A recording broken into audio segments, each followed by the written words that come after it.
Assalamualaikum warahmatullahi wabarakatuh. Perkenalkan, nama saya Arya Prasetyo dengan NIM 627. Di sini saya akan mempresentasikan dari kesimpulan portofolio saham saya yang sudah saya beli dan apa tujuan investasi yang akan saya mulai. Yang pertama, investasi tujuannya itu untuk menjaga nilai uang. Investasi dilakukan agar uang tidak tergerus inflasi dengan menempatkan dana pada instrumen yang imbal hasilnya lebih tinggi dari inflasi. Daya beli yang dipertahankan. Kedua, menambah aset atau kekayaan. Investasi bertujuan meningkatkan jumlah dan nilai aset melalui pertumbuhan modal atau biasa disebut capital gain, sehingga kekayaan bersih meningkat dari waktu ke waktu. Yang ketiga, menghasilkan arus kas. Beberapa investasi dirancang untuk memberikan pendapatan rutin seperti dividen saham, bunga obligasi, atau pendapatan sewa properti yang dapat digunakan untuk kebutuhan hidup atau diinvestasikan kembali. Yang keempat, mengurangi risiko keuangan. Investasi memungkinkan disertifikasi aset hingga risiko tidak berpusat pada satu sumber pendapatan atau satu instrumen, sehingga kerugian dapat ditekan. Yang kelima, mencapai financial freedom. Tujuan jangka panjang investasi adalah menciptakan pendapatan pasif yang cukup untuk menutupi biaya hidup tanpa harus bergantung pada pekerjaan aktif. Yang terakhir, mencapai target keuangan spesifik.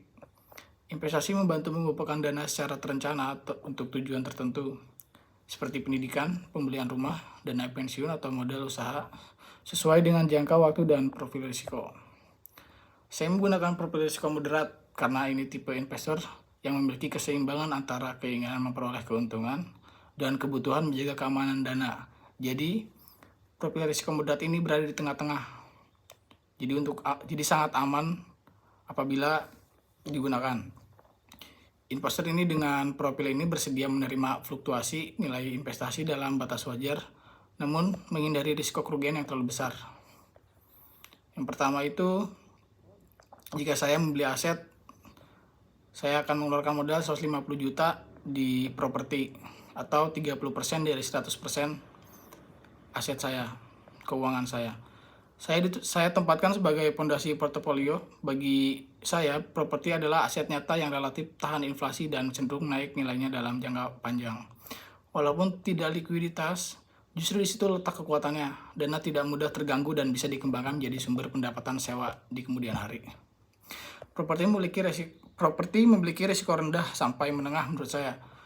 Properti termasuk aset yang relatif aman karena berbentuk fisik dan nilainya jarang turun drastis dalam jangka panjang.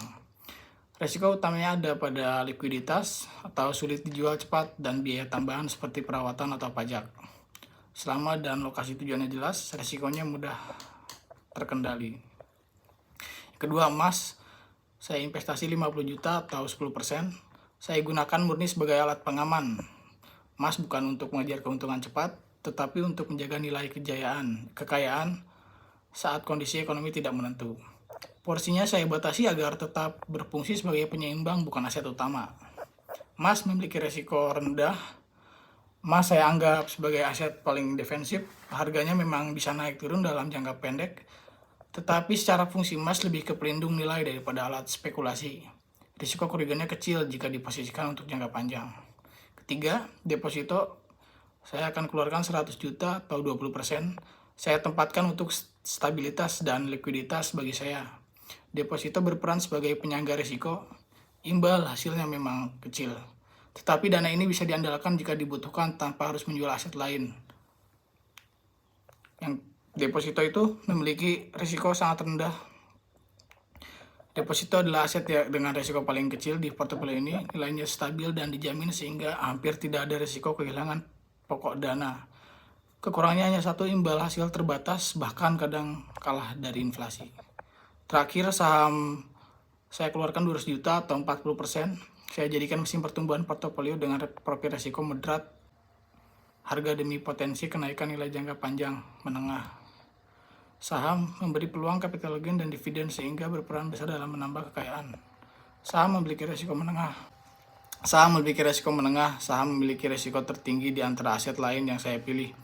Nilainya bisa berfluktuasi tajam dalam jangka pendek, tetapi justru disinilah peluang pertumbuhan terbesar selama memilih saham berkualitas dan berorientasi jangka panjang. Risikonya masih sejalan dengan profil moderat. Terima kasih.